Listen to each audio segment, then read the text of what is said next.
So the tipping point was my assistant Victoria came up to my office one day and said, "You have values painted on the walls. You don't exhibit any of them. I have my own values as a person, and you torque them every day." So, gigantic wake-up call. Founder's son. I felt like I cared, but obviously I was selfish, really self-serving, dishonest, and really at the end of the day, I was afraid of a lot of things, and I really didn't know what those were. I went home that night, I was more worried about what other people thought about her leaving me than actually her leaving the company. And that's when truth just kind of hit the floor. So there's something wrong here. Went back and asked her if I could hire a professional coach and she could talk to that coach. Would she give me another chance? And she said she would.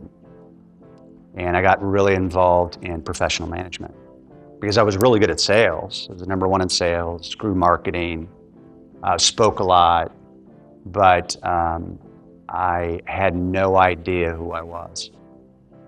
And through that, it was just kind of like self-exploration. So every day I had to go to her office and ask her 3 questions. And they were, every day. Am I okay? Are you okay? Are we okay? For 3 years. Now she's still with me. She might be my best friend at McGohan Brabant. And she might be one of the key people that really changed who I was to who I am today. And it's hard as a leader too, because you always you think you need to pretend to be somebody else. And I thought that I had to drive the right car, wear the right suit, say the right things, live in the right neighborhood, belong to the right country club.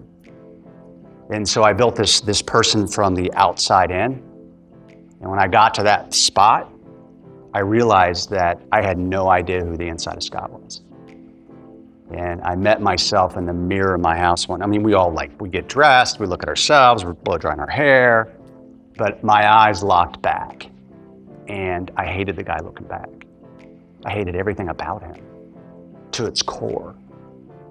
And it was the only time in my life I really just kind of threw in the towel and won. I just said, like, I give up, I surrender. And then I got to rebuild myself back from the inside out. And that was a big, long journey.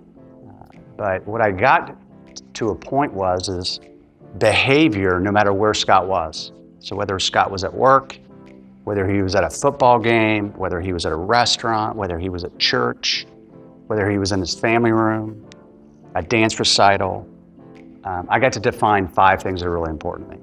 So the first one is my faith is my foundation. I will not waver. Number 2 is my wife and I will never part. I love her that much. Number 3 is I am my own worst enemy and know it. And I think that's what's so important about people is we beat ourselves up so bad. And self-reflection is good. Beating ourselves up isn't so good. Number 4, all people deep down are good. And some just need to be reminded that they're loved. And number 5 is I will do everything in my power to protect the culture of McGohan Brabender.